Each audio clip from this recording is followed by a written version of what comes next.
ابا جی بڑا مارا ہے. تو والد بڑے سمجھدار تھے, کہنے لگے بیٹا استاد باپ ہوتا ہے, وہ زیادتی نہیں کرتا. کوئی بات ہوگی میں تیرے استاد کو کٹہرے میں نہیں بلاؤں گا. اماں سے بات کی, اماں کہنے لگی بیٹا میں تیرے باپ سے کیسے بات کروں, ڈر آتا. وقت گزر گیا, 22 سال بیت گئے, 22 سال گزر گئے. بادشاہ کا انتقال ہوا, شہزادہ تخت پہ بیٹھا. پہلا حکم یہ دیا کہ میرے استاد کو بلاؤ. پہلا حکم. استاد جی بوڑھے ہو گئے تھے, چھڑی کے اوپر ٹیک لگا کے آئے اور بھویں سفید ہو کے جھک گئی تھیں. یوں آنکھ کھول کے بڑی مشکل سے دیکھا, کہنے لگے شہزادے حکم ہو. کم میں شہزادہ نہیں, اب میں بادشاہ بن گیا ہوں. استاد جی 22 سال بیت گئے, آپ نے مارا تھا, پر وہ درد چونکہ زیادتی کی تھی, میرا قصور کوئی نہیں تھا, تو نہ میری روح سے درد گیا ہے نہ میرے جسم سے گیا ہے. میں بے اختیار تھا, پوچھ نہیں سکتا تھا, آج با اختیار ہوا ہوں. سب سے پہلے پہلا حکم آپ کو دیا, بلایا ہے, بتائے کیوں مارا تھا, کیوں مجھے مارا تھا, میری زیادتی بتائے. تو استاد, بوڑھے استاد کی آنکھیں آنسوؤں سے بھر گئیں. کہنے لگے بیٹے بس آج کے دن کے لیے مارا تھا, یہ جو دن آ گیا نا میری زندگی میں, اس لیے مارا تھا. یہ میں چاہتا تھا میری زندگی میں وقت ہے آج کے, بس میری مراد پوری ہو گئی. کہ صاحب کس لیے, مجھے بھی سمجھائے. آپ فرمانے لگے کتنی دیر ہو گئی تجھے مار کھائے ہوئے, کتنا زمانہ بیت گیا. کہنے لگا 22 سال.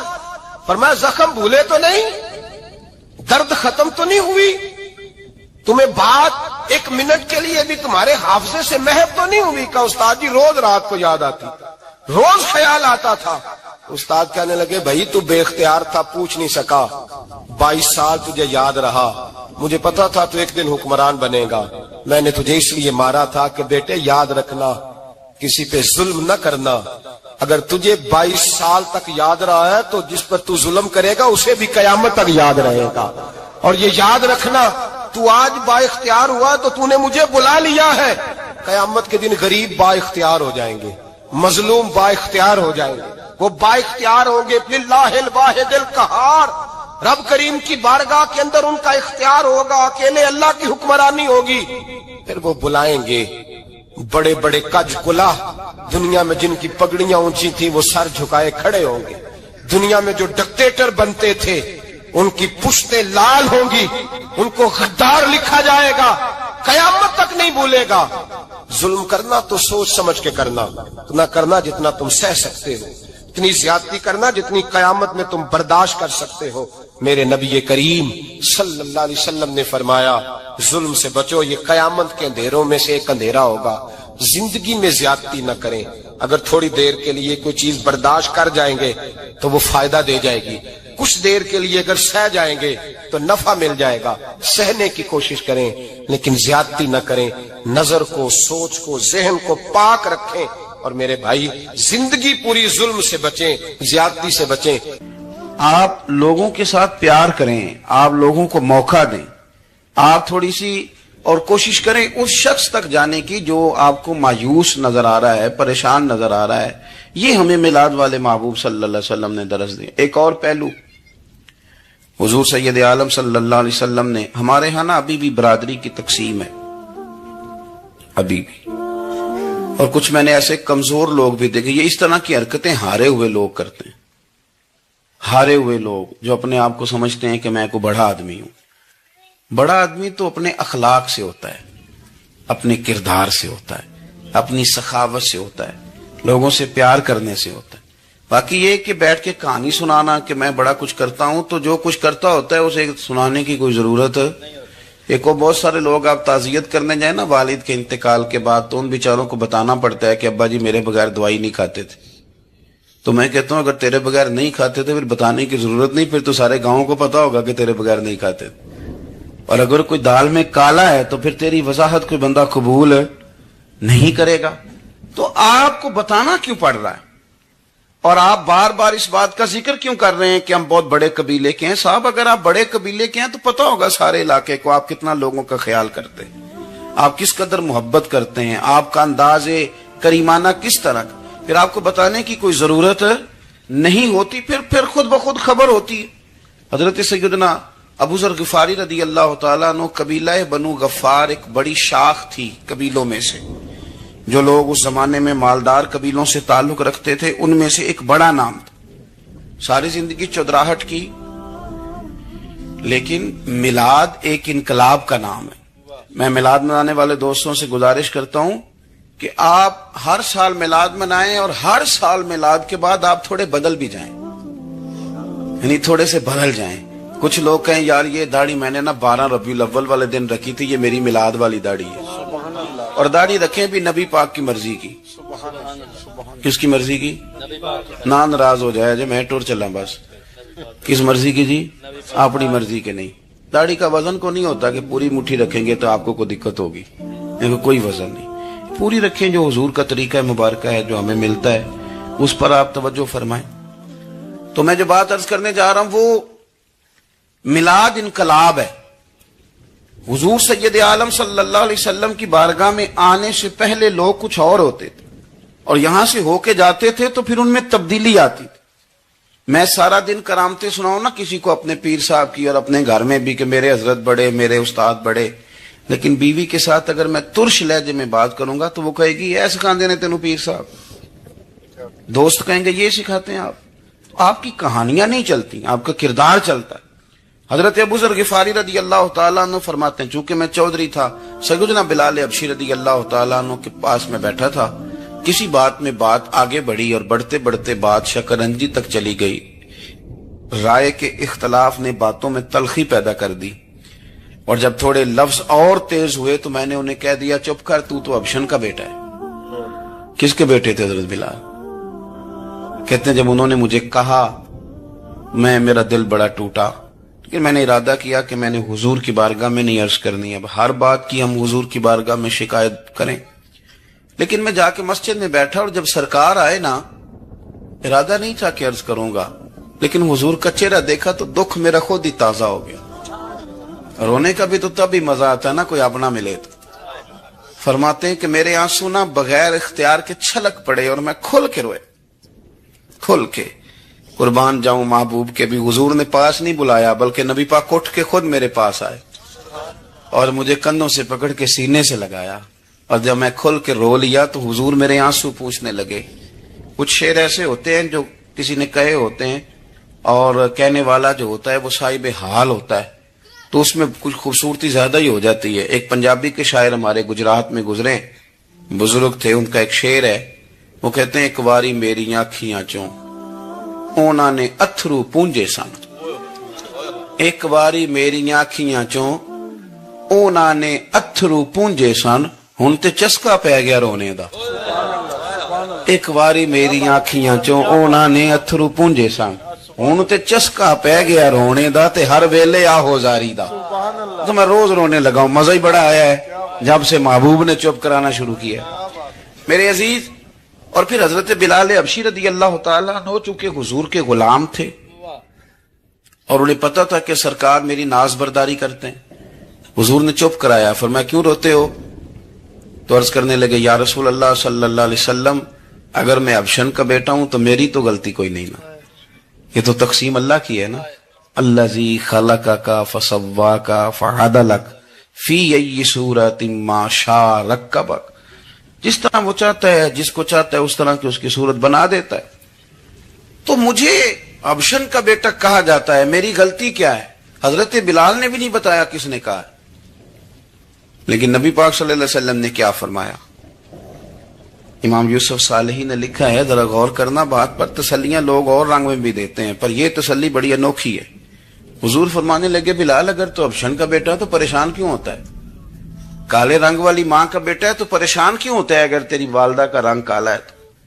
عرض کی حضور آپ کیا فرمانا چاہتے ہیں؟ تو سرکار فرمانے لگے میں دو ماؤں کا بیٹا ہوں، ایک جناب آمنہ جنہوں نے مجھے پیدا کیا اور ایک حضرت ام ایمن جنہوں نے میری پرورش کی، مجھے بڑا کیا. حضور فرمانے لگے میری ماں آمنہ کا رنگ گورا تھا اور میری ماں ام ایمن کا رنگ کالا ہے. تو فرمایا اگر تجھے کسی نے کالے رنگ والی ماں کا بیٹا کہا تو اسے کہہ دینا مدینے والی محبوب کے بھی تو ایک والدہ کا رنگ کالا ہے، تو کہہ دینا. حضرت بلال کہتے ہیں کہ وہ اس طرح کی تسلی تھی، طفل تسلیاں نہیں جس طرح کی ہمیں دی جاتی، وہ اس طرح کی خوبصورت تسلی تھی کہ اس کے بعد میرا دل ایسا ٹھنڈا ہوا پھر کسی کا تانا نہیں رہا. پھر کسی کی تکلیف نہیں رہی. رسول پاک صلی اللہ تعالی علیہ وسلم نے یہ جو آج تقسیم ہے ہمارے ہاں اونچ نیچ کی, چھوٹے بڑے کی, ذات برادری کی, حضور فرماتے ہیں میں نے پاؤں کے نیچے رکھ کے کچل دی. اب اس کا کوئی سٹیٹس نہیں رہا, اب یہ کوئی معاملہ نہیں. پھر میرے بھائی ایک معاملہ ہمارے اندر جو اور بڑی شدت کے ساتھ آیا ہے اور جس نے بڑا زور پکڑا ہے وہ یہ ہے کہ ہم نا پڑھے لکھے لوگوں سے معذرت کے ساتھ, پڑھے لکھے لوگوں کا بھی ایک مسئلہ ہے, وہ دوسروں کو جاہل کہنا ضروری سمجھتے ہیں. الا ماشاءاللہ میں اکثر کہتا ہوں کہ یہ تو آسان کام ہے نا, آپ نے کہہ دیا جاہل نہیں جی سارے پنڈ والے, یہ تو بڑا آسان کام ہے, تو جان چھڑانے والی بات ہے. ان پڑھ ہیں جی اس قوم دا کچھ نہیں بن سکتا, بھی تو آسان کام ہے, جان چھوٹ گئی. میں بھی کھڑا ہوتا ہوں نماز جنازہ کی امامت کرنے کے لیے, کبھی تو کہہ دیتا ہوں کہ جناب آج لوگوں کو نماز جنازہ کی دعا نہیں آتی, تو سوچتا ہوں کہ اگر کسی نے کھڑا کر کے پوچھ لیا کہ آپ نے کتنے لوگوں کو یاد کرائی ہے, ہم نے کبھی کہا کہ آؤ بیٹھو یاد کراؤں, تو اس کا جواب کیا ہے؟ تنقید کرنا آسان کام ہے اور تعمیر کرنا یہ مشکل مرحلہ ہے. عزیز دوست, ہمارے ہاں نا ان پڑھ بندے کے ساتھ اور اس بندے کے ساتھ جس کی سوچیں محدود ہیں, ہمارا رویہ اتنا تلخ ہوتا ہے. بھائی مزہ تو تب آتا ہے نا جب آپ کو, کچھ لوگ کہتے ہیں میں اچھے کے ساتھ اچھا ہوں, تو اچھے کے ساتھ تو ساری دنیا اچھی ہوتی ہے, آپ نے اس میں کیا کمال کیا؟ ترجیح آخرت کو, اللہ کی ذات کو. ہماری آخرت کس طرح ٹھیک ہو سکتی ہے, آخرت میں کامیاب کس طرح ہو سکتے ہیں, آخرت میں اللہ تعالیٰ کی رضا کیسے پا سکتے ہیں, اس کو ترجیح دینی چاہیے. نبی پاک صلی اللہ تعالی علیہ وسلم کے بہت سارے صحابہ بڑی شانوں والے, ایک صحابی کا ہم آج ذکر کرنے جا رہے ہیں جن کا نام ہے حضرت ابو ذر غفاری رضی اللہ تعالی. ہمارے صوفیاء تصوف میں ایک جملہ بولتے ہیں کہ تیرا تو فقر بوزر ہے, یعنی جن کو صحیح درویش کہتے ہیں نا, صحیح درویش. مولا علی شیر خدا رضی اللہ تعالیٰ عنہ فرمایا کرتے دو ہی تو بندے ہیں جو رب کے رستے میں کسی شے کی پرواہ نہیں کرتے. حضور کون سے؟ فرمایا ابو ذر غفاری ہے اور دوسرے علی المرتضیٰ ہے. مولا علی فرمایا کرتے یہ نا مسلمانوں میں سے چوتھے یا پانچویں مسلمان ہیں. شروع سے ایک سلیم الطبع آدمی, کچھ لوگ طبعاً بڑے نفیس ہوتے ہیں, طبعاً اللہ کی طرف سے شروع سے ہی. ان کا جو قبیلہ تھا بنو غفار وہ راہزنی کرتا تھا, لوگوں کو لوٹ لیتا تھا. شروع میں یہ کام کیا, لیکن جب کچھ لوگوں کی چیخیں کانوں میں گئیں تو چھوڑ دیا, فرمایا نہیں یار طبیعت نہیں مانتی. اور نبی پاک کا کلمہ پڑھنے سے پہلے ہی بتوں کی پوجا چھوڑ کے رب کی عبادت شروع کر دی. لوگ پوچھا کرتے تھے آپ عبادت تو کرتے تھے پر منہ کدھر کرتے تھے؟ فرماتے تھے جدھر وہ کرا لیتا تھا کر لیتے تھے. کسی نے انہیں بتایا کہ مکے میں ایک شخص ہیں جنہوں نے اعلان نبوت کیا ہے, آپ کی طرح کی باتیں کرتے ہیں. انہوں نے اپنے بھائی کو بھیجا, ان کا نام انیس تھا, پتہ کر کے واپس آئے. بھائی کہنے لگے ابو ذر, ان کا نام جندب ہے اصل میں, زر ان کے بیٹے کا نام ہے اور کنیت سے زیادہ معروف ہیں, ابو ذر غفاری کہلاتے. فرماتے ہیں کہ بھائی نے آ کے بتایا کہ وہ نیکی کا حکم دیتے ہیں, برے کاموں سے منع کرتے ہیں, صلہ رحمی کا پیغام دیتے ہیں, لیکن لوگ سارے مخالف ہیں. یہ چیز بھی بڑی کاؤنٹ ہوتی ہے, اسے نہ کاؤنٹ کیا کریں. لوگوں کی ترجیحات بدلتی ہیں, صبح کچھ دوپہر کچھ شام کچھ, اسے نہ کاؤنٹ کریں. انہوں نے اس بات کو کاؤنٹ کر کے بتایا کہ لوگ ان کے جو ہیں نا وہ مخالف ہیں سارے. تو حضرت ابو ذر غفاری کہنے لگے مجھے تسلی نہیں ہوئی, میں خود جا کے پتہ کروں گا. کہتے ہیں مکہ شریف آیا تو کسی ایسے آدمی سے پوچھ بیٹھا, میں تو کچھ اور سمجھا تھا, وہ کچھ اور نکلا. مکے والوں نے بڑا مارا. مکے پہنچ کے پہلی جو چیز ملی وہ مار کھانے کی تھی. اب میں ڈرتے کسی سے پوچھتا ہی نہ, بھوک بھی بڑی تھی, رہنے کو جگہ نہیں تھی, حرم شریف میں لیٹا رہتا تھا. میرے نصیب دیکھو, مجھے ایک شخص نے نہ آ کے ہلایا, کہنے لگے اگر مناسب سمجھیں تو میں آپ کو دیکھ رہا ہوں کافی دیر سے, آپ کوئی پردیسی ہیں, آپ کا اپنا مہمان نہ بنا لوں. تو میں نے کہا آپ کا کیا نام ہے؟ کہنے لگے میرا نام ہے علی ابن ابی طالب. کہتے ہیں مولا کائنات گھر لے گئے, کھانا بھی کھلایا, جگہ بھی دی سونے کو, خدمت بھی کی, لیکن چونکہ میں تو پہلے ایک سے پوچھ کے مار کھا بیٹھا تھا, میں نے پوچھا نہیں میں کدھر آیا ہوں. رات رہے, اگلی رات بھی رہے, لیکن میں نے بتایا نہیں میں کس کام آیا ہوں. حضرت ابو ذر غفاری رضی اللہ تعالیٰ عنہ کہتے ہیں خود ہی مولا علی نے پوچھا بتا سکتے ہو کیسے آئے ہو؟ میں نے کہا رات رکھ لو گے؟ فرمایا بڑا کشادہ سینہ دیا رب نے مجھے.